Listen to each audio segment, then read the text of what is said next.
Welcome to Cover to Cover Book Beat. I'm your host, Roger Nichols. This is author interview number 883, and in the words of Monty Python, and now for something completely different. Today, we're going to give our listeners a peek behind the scenes of an industry whose products are seen everywhere, but whose inner workings are known to few. We're talking about the cosmetics industry, which Forbes says will reach the $800 billion mark this year. If you were going to design a perfect person to write about that industry and the claims it makes, that person will look a lot like our guest today. Theresa Callaghan is a graduate biochemist from the University of Bath with a doctorate from the Hebrew University of Jerusalem, did postdoc work at a research fellow at the Pasteur Institute in Paris, and a lucky accident happened there. She was invited to support Christian Dior with their Capture product, and that's how she entered the world of cosmetic science, the skincare industry in particular.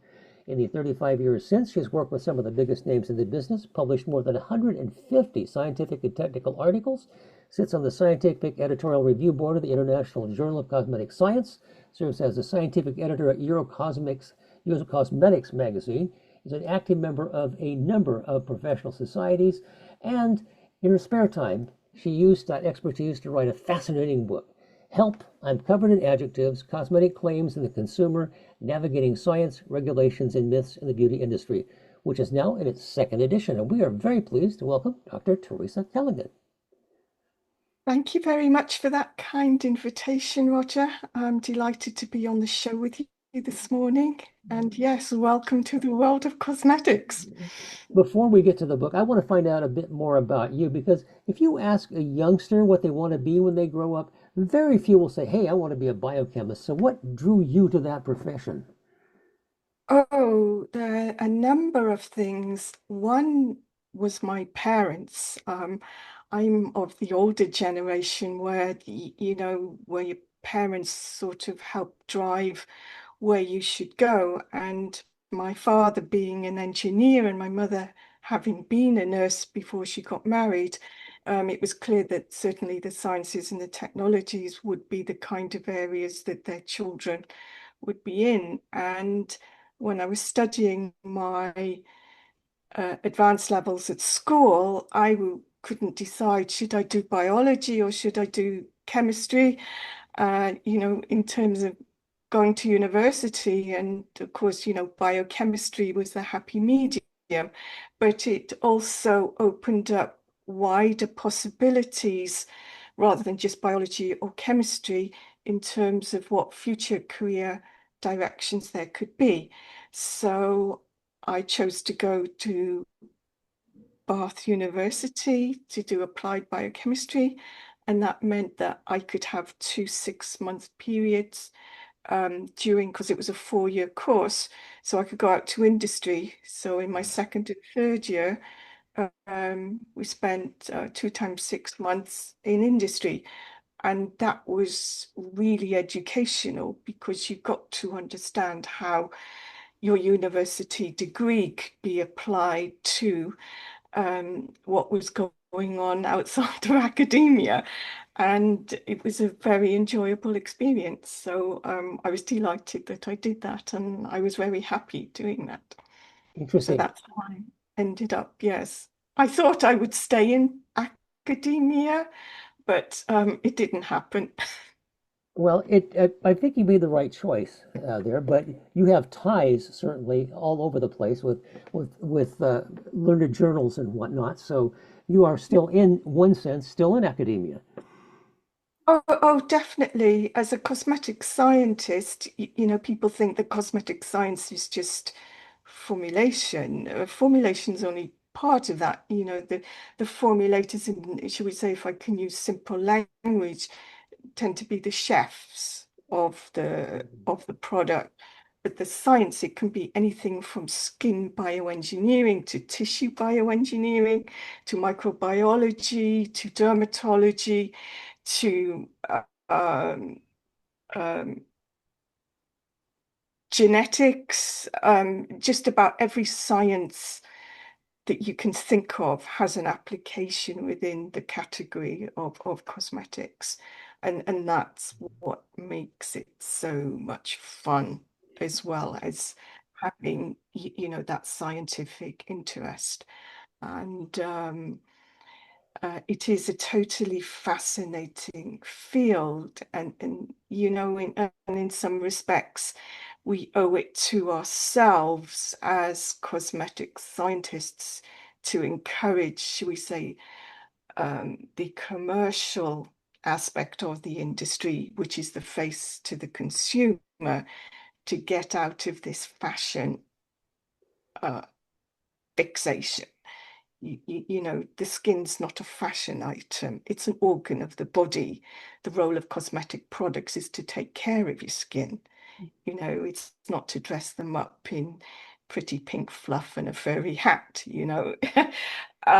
It's serious stuff. Hmm. And even within the confines of the definition of a cosmetic, the word beauty doesn't exist there. It's not, beauty is in the eye of the beholder, or in the mirror, if you like. It's not within the role of a cosmetic product. Hmm. And so the sooner we try to move away from this, I think everyone would actually be a lot happier, and it would be less stressful too. Right. There's a lot of pressure, a lot of public pressure, Yes, expectations as they are. yes.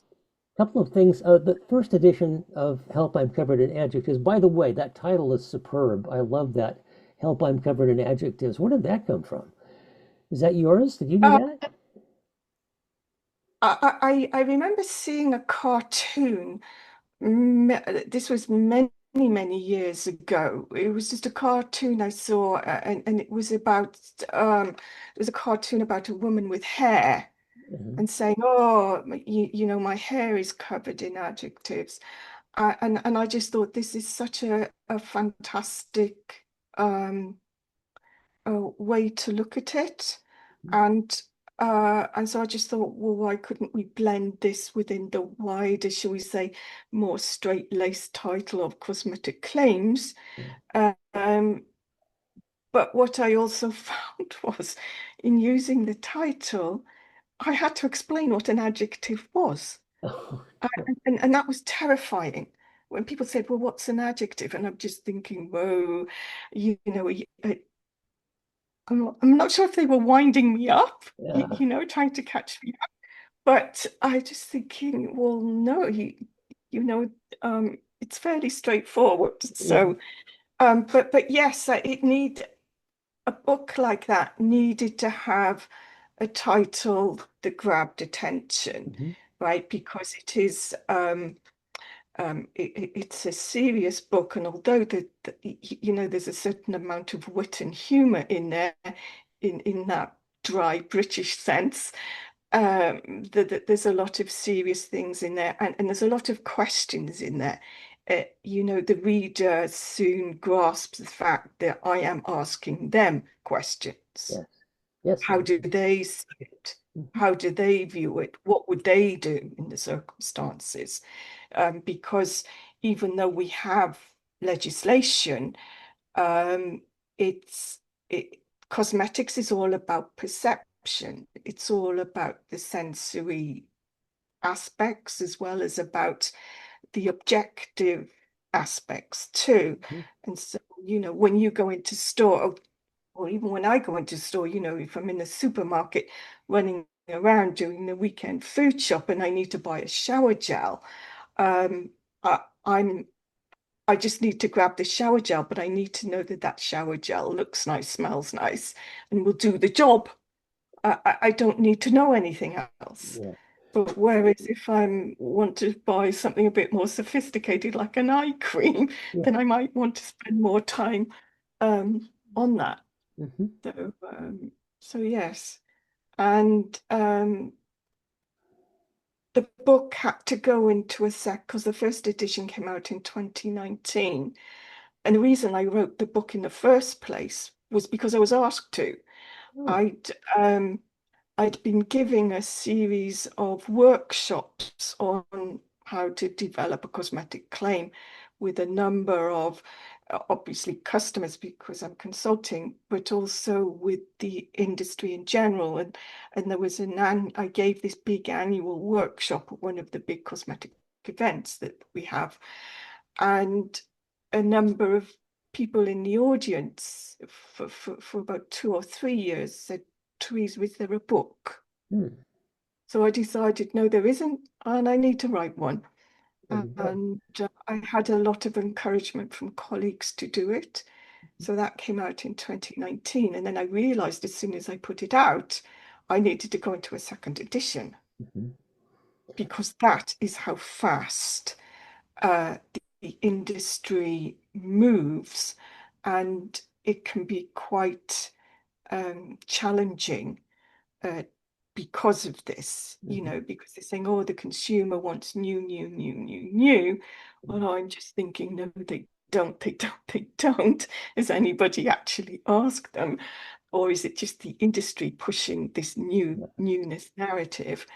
And so it was a case of, we need to take a step back, deep breath. Let's look at this calmly and let's update it. And of course, there were updates to various legislations and Mhm. also with certain new research coming out that was buzzwords all over the industry that needed to have a calm view put over them. So, and hence that's why we have this sister book coming out later in the year on looking at why it's important to invest in good studies to support claims. The very first book, as the very first edition came out, and one reviewer said it was particularly scathing, and I quote, of the industry, journalists, consumers, and influencers. Did you get pushback from people in the industry? Um, it, it, I, I wouldn't say it was actually pushed back, but some people felt that I, I was uh, in with regard to influencers um, that they are important, and of course, influencers are very important. But if influencers have got the wrong end of the stick Hmm. and they are spreading misinformation, and of course, they're going to spread it faster because they are an influencer, then there could be a problem. That doesn't mean to say that the influencer got it wrong deliberately. No. It was just what they were being fed. And of course, then you have then the journalists too, our beauty journalists. I mean, as we know anyway, a journalist is never going to write what you say anyway. They're always going to write their own thing. That's what journalists do. But it's a case of making sure that they do stick to the facts, Hmm. right? And don't try to extrapolate information when there's no evidence to support that. Um, but that particular reviewer, I actually know who they are, Uh, and they were they were actually being trying to be helpful because they suffer from the frustration of misinformation that's out mhm. there on the internet. And so I think what they were trying to do was to highlight a point that, influencers, journalists, and the like should read this book. And I would encourage them to do so because they'll actually have some fun too. They'll find it a fun book, just like you did. So um, it's for them. It's not just for industry insiders like myself who should know better anyway. Well, I found it accessible on multiple levels because you have very clear, easy to read, comfortable prose for those of us who are non-industry folks. And yet, if people want to do more, you have put a complete bibliography of all of the references that you used, all the citations, so that if you are somebody wanting to dive in deeper, you can go ahead and do so. You have a roadmap to do that.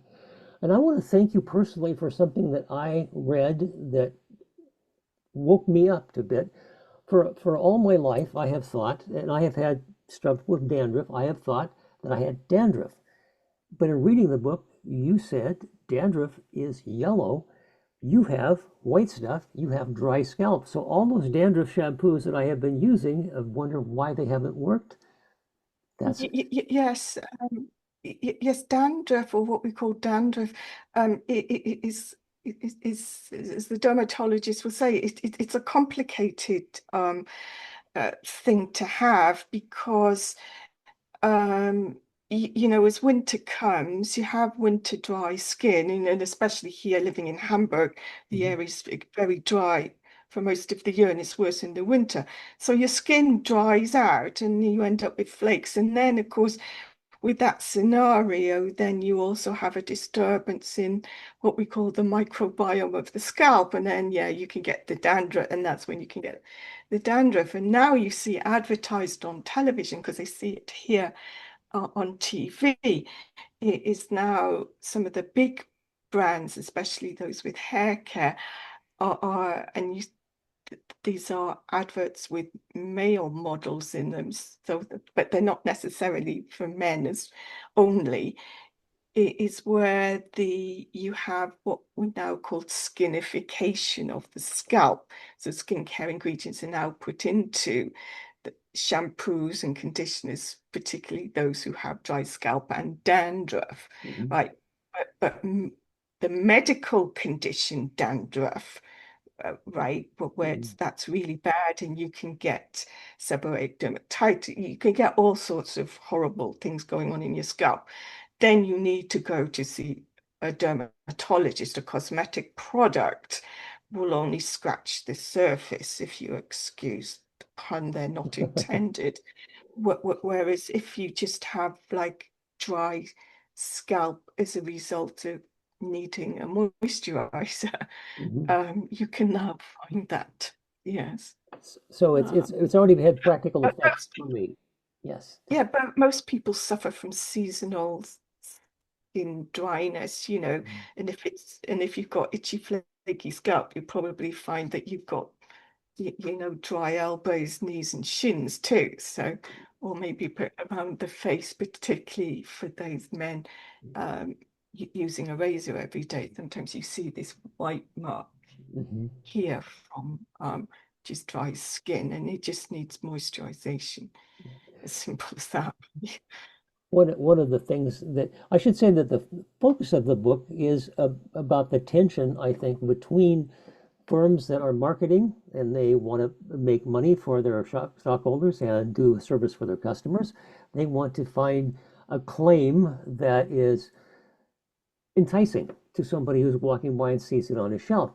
Whereas at the same time, regulators and scientists want to make sure that those claims are not exaggerated, not misstated, or whether it's intentional or not. And so that's what you explore through the whole book. And it's a fascinating tug of war that it looks to me like the EU does a lot better than the United States.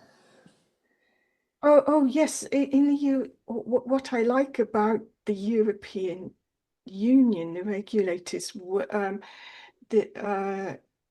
the we work with the government, with Brussels. Mhm, It's a very dynamic relationship, and so we propose change. We are um, it's almost like so, it's not strictly self-regulating, but we will propose change. We will actually say, look, there's a problem. We need to change this, get it into law.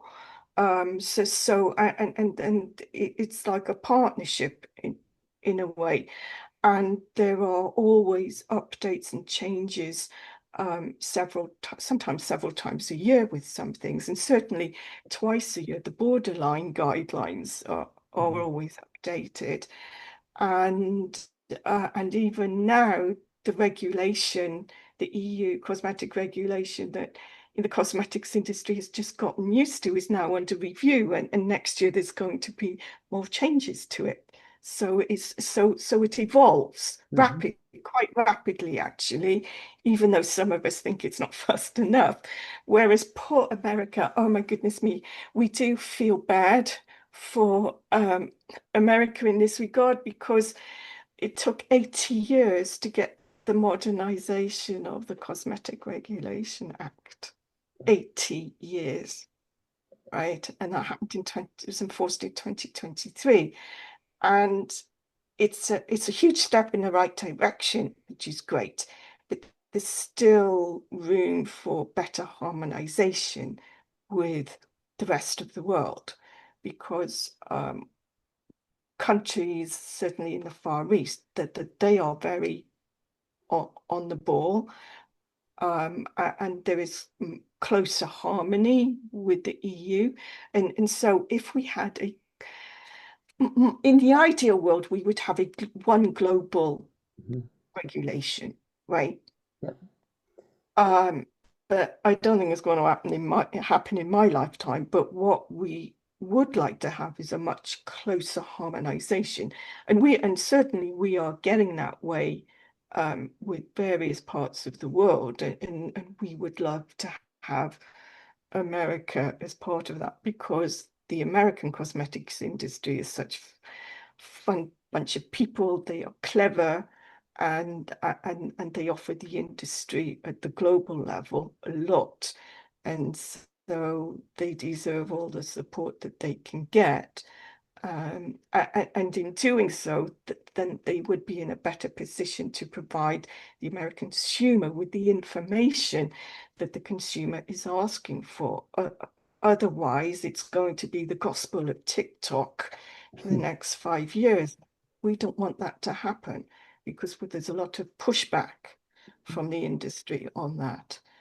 Um, You point out actually in EU over 1,300 ingredients are banned or restricted, and pre-market safety and yeah. efficiency tested is required for all cosmetics. By the way, the FDA in the United States has only banned 30 ingredients, and there's no pre-market approval system, meaning stuff can come on the market without being tested, um, or at least It rigorously doesn't tested. have Yes, it doesn't have a pre-market approval in the way that drugs do. Mhm. Um, Whereas in for to get your product on the market, certainly from the point of view of the ingredients in the EU, you do have to jump through a lot of hoops in order to get that ingredient, um, shall we say, at that level that's to be expected.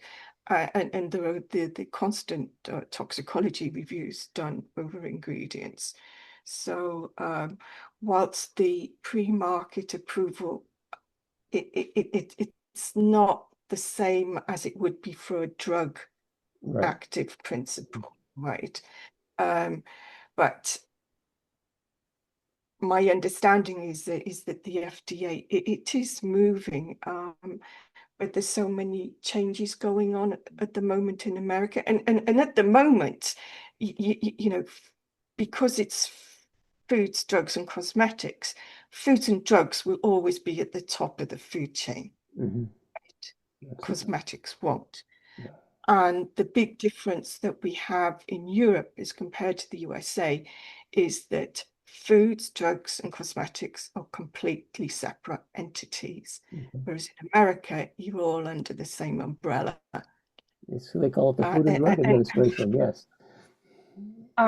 and so you could still have a Food and Drugs Administration, but if there was greater autonomy and separation between the three, Mhm. I think things might move a bit faster.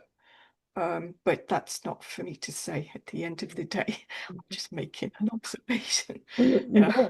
you also note, and this is kind of a wake-up call for me a little bit. You said a number of cosmetic products will overlap in either medicines, medical devices, foods, toys, and biocides. I didn't think of, but if you have a shampoo, it's a shampoo, that's cosmetic. But if you have a dandruff shampoo, an anti-dandruff shampoo, I should say, it qualifies as a drug because it's through pharmacological action. So that was kind of a Yeah. oh moment for me. Yeah. Yeah. And also some soaps, for Mhm. example, hand washes. Because this was called a big deal when we were going through COVID, obviously because we needed to have hand sanitizers and more effective hand washes that perhaps had additional ingredients in there. And yes, we in Europe we don't have uh, what we call a cosmeceutical um, regulation. What we have, either your product is a cosmetic or it's a drug, right?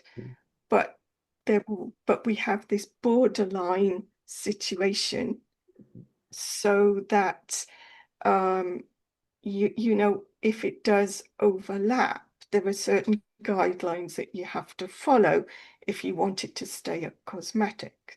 Uh, But those instances, when, for example, if you're in the UK, you have to work with um, the medicines regulation, right? So you're dealing with the MHRA, and they will always take it on a case-by-case basis, as they do here in Germany and France and elsewhere. And so if you have a product that is going to be borderline, you really have to do your homework and make sure that uh, it's not just about what you say, the claims you make, it's about the robustness of the evidence that you have in order to support that product, both in terms of safety as well as efficacy. And even then, they still might decide that your claims are too off the wall. Uh, so robustness is a key word when it comes to cosmetics here so in Europe. if you claim that 5 out of 6 dermatologists approve of this, and you've only talked to 6 dermatologists, that's not a representative sample.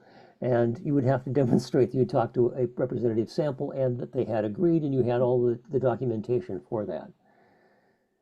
Yes, you need to have um, so what we find sometimes, and the advertising standards authorities, that they post up complaints about Mhm. cosmetic claims, and the big thing that they complain about, obviously, is the robustness of the data, because for some reason, the industry, and I got caught up with this earlier on in my career too, was the magic 30, that you only needed 30 people to run a clinical measurement study on, say you were measuring wrinkles or whatever, because you can prove that statistically.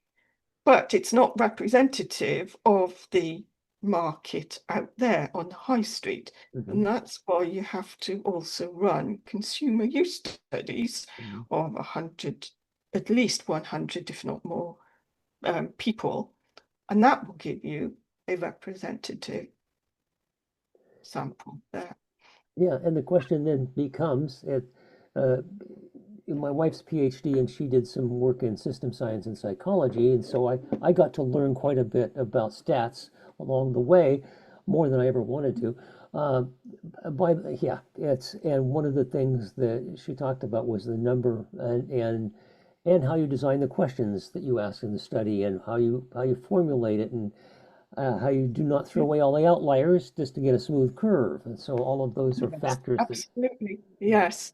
Um, because you can get statistical significance with just 5 volunteers on the study. But just because your data is statistically significant doesn't mean to say that the consumer is going to pick up on that, mhm. Also, right? Just because it's, so you have to take the consumer really into consideration out there, in the marketplace. yeah. And often in these studies, these are self-selected. And want to see all the studies for young men with psoriasis or something, and it doesn't mimic the population out there. So you don't have an effect of what happens. Is it different with men and women? Is it different with younger people and older people? So all of those are factors. Yes, because even with a cosmetic study, that you have to follow the principles of good clinical practice, Mhm. right? And that's the same for any clinical trial, whether it's a drug or a cosmetic. Um, and there you have to be really precise in the design of the study. So you have to really understand before you even go into running a Right. clinical study is, oh, what's the purpose of your product? Hmm. Who's your target market? What are what are you trying to address? And so you rightly said that you need to know, okay, is it a product for men or is it for the general population? What age group? What type of skin? Um, what, all of these things all have to be taken into consideration. And there are specific protocols for running dandruff shampoo studies, for running acne studies, for running antiperspirant studies and sun care. And there are a whole series of method guidelines that you can follow for when you design your study. So those are published. Um, Whereas if you are running a study that would be considered a drug study, then that's a whole ball game altogether. Yeah. But the principles would be the Hmm. same. Certainly. Um, Yeah. and of course, you have to follow up on adverse events and this kind of thing. Certainly. Yeah. One of the things that I love is a book that teaches me new words, and I have a whole raft of them out of this one. I think the one that was the biggest surprise to me, I'll probably mispronounce it, but it's sebaceous glands can create a plug called a comedo or comedo. I'm not sure how it's pronounced. Yeah. We think of it as Commodore, yeah. blackheads or whiteheads. I didn't know there was another name. And now I'm expecting to see Commodore Cream on the shelves sometime soon, as soon as people understand that. So it was nice to have something new. Oh, yes. Teenagers will know all about commodones. Yeah, Yeah. Yeah, these block pores, and then you have, yeah, the blackheads, which yeah, it's just that the way the skin is, should we say, turning over, and how much dirt it's got on this, and also the type of uh, microbes and the degree of exfoliation. Yeah, it's almost a rite of passage in a way for being a human being. Well, I can remember having acne to the point where I was issued a soap that had sulfur in it, would dry the Right. skin up. So Yes, yeah. made me really popular. Oh God, he smells like sulfur. Yeah. So anyway, the trials and tribulations of our teenage years. I'm wondering here a bit because you're so much fun to talk to. I want to make one more thing that I want to make sure we talk about, and that is AI and the it's influencing Right. everything and potentially influencing what's going on in your industry. Oh, yes, I've actually published recently on AI in the industry. AI, it's just, to be honest, it's just another term for a posh computer program at the end of the day. And yes, I know I'm perhaps being a bit cynical here, but I feel that sometimes we're making mountains out of molehills with it. But with AI, yes, we do use AI. We use it to help us screen through literature, for example, those big, big reviews that we're doing. We're also using it to analyze data, which is extremely helpful because it cuts down Mhm. the timeline. So, for example, and it also helps with the generation of clinical reports, because with a clinical report, when you've done a study, it takes an average of 9 weeks from the end of the study for you to get a fully signed off, quality assured and controlled report. But now, with the help of AI, that timeline can be reduced to 2 or 3 weeks. It's only because you've got a computer there to help you, but you still need a human being to check it. And Absolutely. even when you're doing literature screening, you still need to check through it to ensure that they haven't missed something, because it's those small nuances, like maybe a change in pH that might influence this or something like that, that an AI program might not pick up. But it's also been helpful in, shall we say, ingredient choices, and also in basic formulation design. But AI is only a tool. In the same way, in clinical studies, we will use an instrument, shall we say, to measure the degree of hydration in the skin, the degree which water is held in the skin. Um, AI is like that. You still need human intervention. And so it can never be a replacement. It can only be um, another tool in the bag. But it has great potential, and it certainly will speed things up. But it won't replace the creative mind of a human being. Never. Never indeed. You've And been we should treat it as such. you've been very generous with your time today. Is there anything final thing you want to make sure we know about? Website, publications, things you want to promote? Right. Okay. We have really enjoyed talking with you today. It has been very generous on your part for your time, and we want to reiterate some of the things that we talked about earlier so that we got everything out there. We should say that the book that we're speaking of today has one of the most interesting titles, Help, I'm Covered in Adjectives, subtitle Cosmetic Claims in the Consumer and Navigating Science, Regulations, and Myths in the Beauty Industry. And Theresa Callaghan, Dr. Callaghan, has been our guest today. A couple of other things we wanted to mention. Oh, yes, Roger.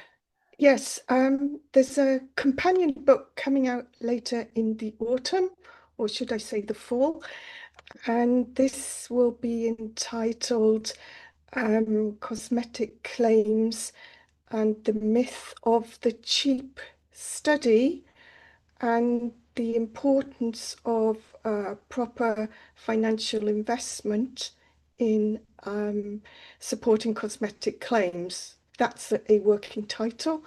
And so this book will be written for those interested in entering the industry, those who are in the industry and can't seem to grasp why putting a cosmetic product on the market is expensive, and also for those investors interested in putting some money into supporting an indie brand or even an existing brand, and also for general interest for other industry insiders.